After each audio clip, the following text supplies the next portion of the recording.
Hello, everybody, and welcome to Money Matters. If you like to make money, enjoy learning about crypto and other investment topics, please subscribe to the channel. If you like the content, then hit that like button as well. Let's get going. As always, this channel is devoted to your financial freedom. And as a disclaimer, I am not a financial advisor, nor do I give financial or investment advice. If you need such advice, please contact your local accredited investment advisor. Let's take a look at the market. Well, Bitcoin's holding its own after we popped up into the ceiling that had been hanging over it for some time. It's maintaining very nicely. In fact, it's slow but surely pumping up as the day went on. But look at ETH, holy moly, 2,900. We should be at 3,200 sometime mid next week. And it's fantastic. It just goes to show yet again that ETH is completely detached and is on its own trajectory. And if you're reading a lot of stuff in the news and a lot of topics that people are talking about in videos and online rags and whatnot, you can hear a lot of talk about the 2.0 coming up and what it's actually going to do in this space. It is going to be so impactful. They're calling for everything from, being built on Ethereum to whatever. It's just the newest, best, greatest thing. And I tend to believe it to a degree, and I hold it, and I will hold it for as long as I need to. But one of the reasons ETH is able to detach the way it has been detaching is because of Bitcoin dominance. It has slowly been trailing, as it usually does at this particular point in a bull cycle. And at that point in time, things start to happen. What is this Bitcoin dominance? Bitcoin dominance measures Bitcoin's share of the whole cryptocurrency market. So basically, it's the percentage of the market that's Bitcoin, obviously. First, we need to know how to calculate this market capitalization, or Bitcoin's market capitalization. So I'm just going to run you through a couple of slides that show you the calculations, and then we're going to talk about what we can actually do with this, what people are doing, and what you can do today to help yourself in your own situation. So the first thing we have to do to calculate Bitcoin market capitalization is to know the price of Bitcoin. So I took the price at the time I made this slide. It was 57,690. And you want to multiply that by the number of Bitcoin in circulation. And you're looking at this going, 18,000,006? I don't think so. You would be right. That is not a truly accurate number. However, you have to have a stable walking around number in order to do calculations that you can use on a regular basis to determine what's happening in the marketplace. So for example, you could pick a number. There's different numbers, like my circulating number is somewhere close to 2.3 million. But that's not how many Bitcoin are in the world that are available for purchase, or not available, but are still available, not lost or not mined.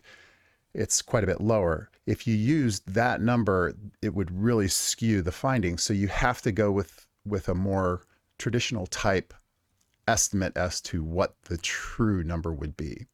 So in all actuality, the number being what's in cold storage, what's in people's wallets, what's all over the place, that's a good number to work with. So you multiply those two together and you get a market capitalization of about we'll just call it 1.1 trillion. And it vacillates up and down. It goes up and down depending upon the day of the week and usually the price of Bitcoin, obviously. So now we know how to calculate the total value or the market capitalization of Bitcoin. Let's look at understanding dominance of Bitcoin within that market. So what we want to do here is we want to calculate the percentage of dominance, or the percentage of Bitcoin's share of the market. So in order to do that, we need to take Bitcoin's market capitalization, which we just calculated on the previous slide, and we want the total market capitalization. This is all of the altcoins, all 4,000 or 5,000, however many there are, and Bitcoin all rolled up into one. And that's about a $2.2 trillion market cap. So you divide Bitcoin's market cap by the total market cap, which is pretty basic, and you get about 37% is the dominance that I used from a different number, so that the actual number here is about 48%. So when you look at this 48%, you typically think in your mind, as a general rule, if Bitcoin dominance falls below 50%, that means something's happening. That means that there's trouble afoot, so to speak. Or, get your radar out and open, because it's going to be an interesting road. So now that you know how to do this, it's pretty basic fundamental math, not like Benjamin Cowan, who's a genius from an alien planet. Let's see how this can help us make money. Now, this is the moneymaker slide right here. This is the one that you want to rewind and look at over and over again, because this is what's going to help you. This chart shows you the association between BTC.D, which is Bitcoin dominance, that's the abbreviation for it, Bitcoin, BTC, with the price of Bitcoin, and altcoins. So the different scenarios, of course, you just read it from left to right. For example, if the Bitcoin dominance is increasing or going up, and the price of Bitcoin is going up, the price of altcoins, as a general rule, is going down. So if you were to look at this chart and say to yourself, where are we today? What does the market look like today that we're in? Which line would you look at? Anyone? Anyone? Bueller? Bueller? Okay. Well, we have Bitcoin dominance decreasing. So we know it's one of the three bottom ones on the left-hand side. And we know that Bitcoin price it's increasing, but it's kind of stable. So we did make a jump up from like 52, below 55, up to 57, but it's pretty steady. So you can really look at two, but let's just say it's stable. So if dominance is dropping and Bitcoin price is stable, what are altcoins doing?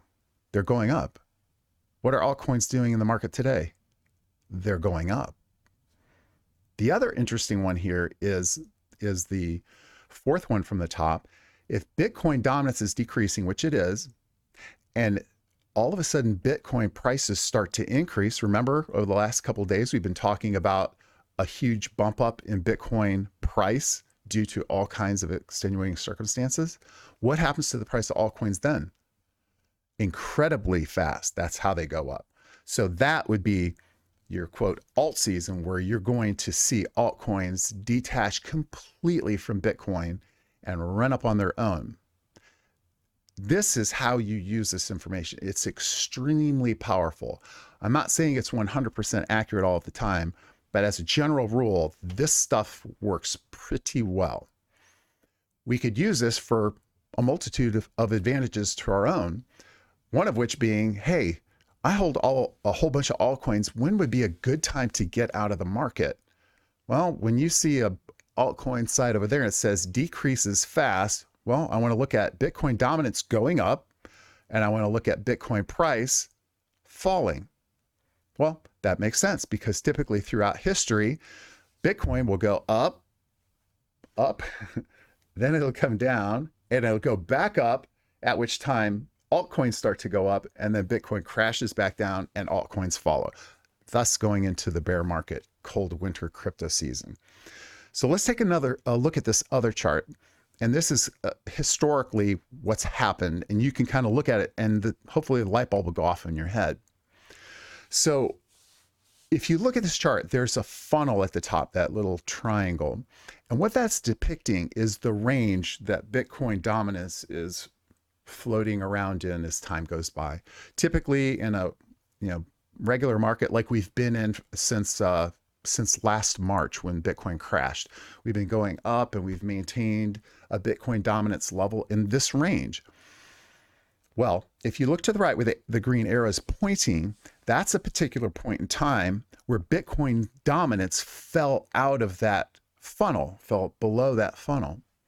And if you look down below at the colored peaks, there's a whole bunch of different peaks going up and down. Those represent different altcoins. So like Ethereum, XRP, EOS, a whole bunch of different ones. And look at what happens when Bitcoin dominance drops so far down. the altcoins take off. They just shoot up like a firework. That's the alt season. This is from 2017.